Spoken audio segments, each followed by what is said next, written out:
So having moved down to Surrey, I went and got a job back up in London. Rocket, rocket, all of my rocket sauce. All of my fucking rocket sauce. All of my rocket sauce. Hey! Not the brightest idea in the world, I must admit, but I was working for the company down in Surrey and an opportunity came up which, well, it turned out I couldn't turn down, so here I am. It wasn't really something I ever wanted to do, commute up to London with everyone else. The idea being I moved down to Surrey for the Surrey job, so I only had a short commute, and I wasn't commuting up and down. I did 10 months of northwest London down to Surrey and back for work every day, which wasn't too bad because you're sort of going against the traffic. But here I am going with the traffic. Thankfully it's the summer holidays at the moment, so the kids are out of school and there's about, I don't know, 50%, 60% of the traffic there normally is. It's nice to be up in town. I mean, I do like London. Bit of a pig travelling back to Surrey, but the plus side is with this job I can work from home a few days a week, so I only really need to come up in town maybe 3 days a week, hopefully. Depends, we'll see how the job goes. Oh, it's fucking muggy today. When I slow down I can smell my pits. Pits, not piss. P-I-T-S. P-I-T-S. The BMW is going well. It's perfect tool, I think, for this type of thing, running into town, through town. It's not the adventure version, so it's not quite as wide, and you can get through some fairly good small gaps when filtering. If I can get off at some point and show you around it, see what I've done. Well, if it sounds a bit louder, I've now got some MIV manifolds on it.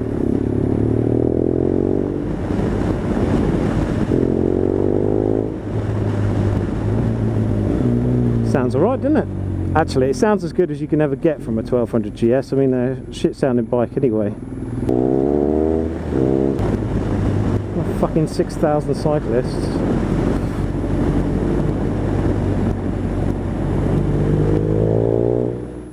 Alright, so the bike's filthy, but this is my 2015 GS. I've done a couple of modifications on it so far. The factory bits are the spoke wheels,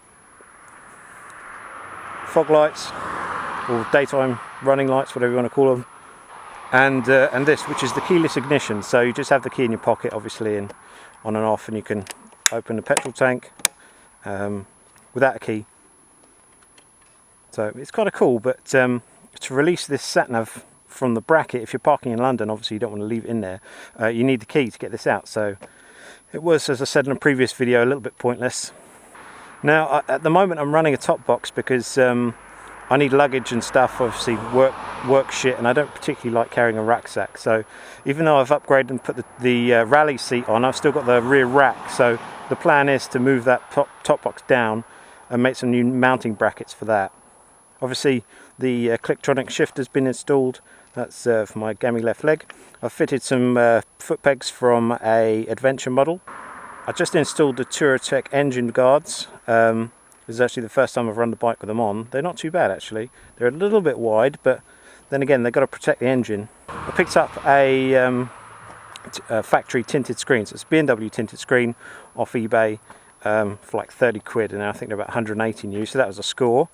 A little bit of carbon fibre wrap on the piece down there, which you can't really see unless you open this thing up. Ta-da! The bike as standard comes with grey panels on the side.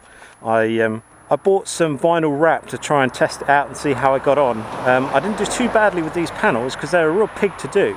You see the colour white that I got is completely different to the factory, what's it called, Alpine white.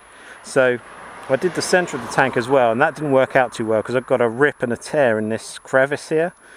I spoke to a chap about it that does vinyl wrapping, and he said, well, if you get the 3M stuff, which is quite a bit more expensive, you might be able to get that correct and get it in one piece rather than having to chop in anything. So it's a work in progress anyway, but I think it looks so much nicer like that with the white, all white, and then the white stripe on the rally seat. Moving around here, obviously little number plate. I've taken off the splash guard, so it just makes the back end look a bit nicer. It's my old KTM top box.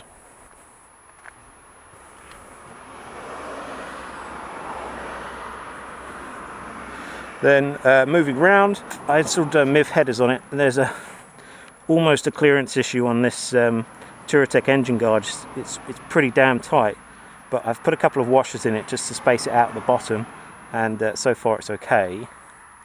So MIV stainless steel headers, and the Leo Vinci rear can, obviously no baffles, no cat, so it all sounds pretty meaty.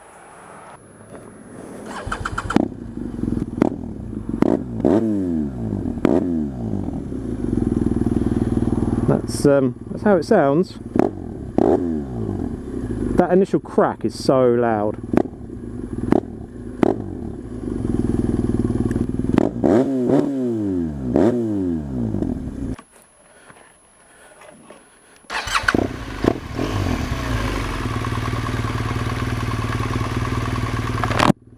So there you have it.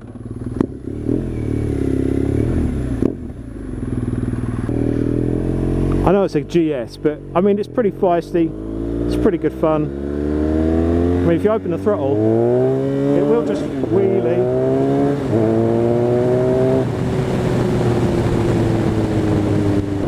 And then of course being a GS, it's